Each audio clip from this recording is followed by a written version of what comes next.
actually grew in October by 0.5%. Let's speak to David Belle from the podcast Macroeconomics. Good morning to you. In fact, Macrodesiac, let me get that right. David Belle, good to see you.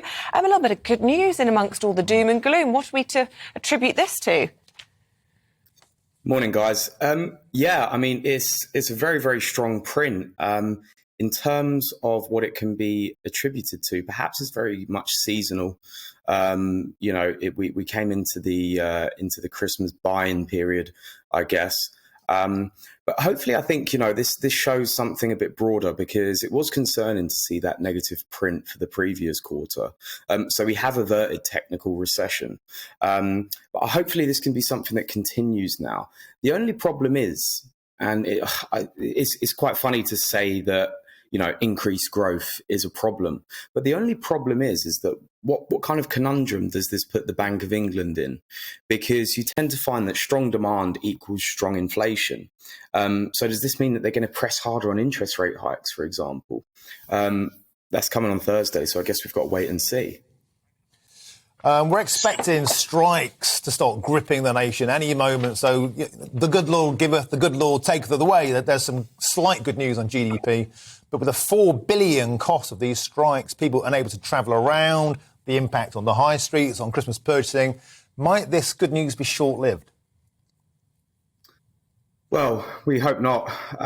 We tend to hope that, the strikes can come to some sort of quicker arrangement. But I think it depends on the scale of the strikes as well. I do understand that RMT is striking. There's going to be travel disruption, et cetera, et cetera.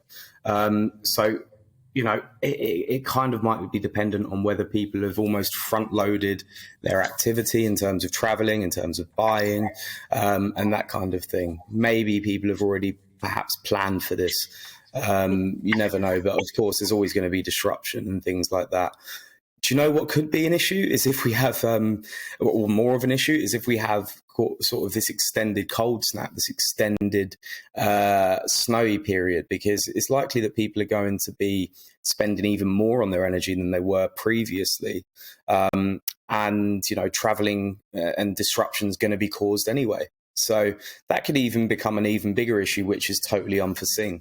Yeah, well, look, the nighttime economy have said the strikes are absolutely devastating for them, especially as they're trying to make up the shortfall of previous Christmas periods. But as you say, this cold snap, we've been hearing from a weather journalist this morning, this Arctic northerly blast here to stay for a week. So it might be a bit of a bleak December when it comes to figures. But anyway, a little bit of good news in amongst it all. David Belle, thanks for getting up early, talking to us about all of this. We'll see you again soon.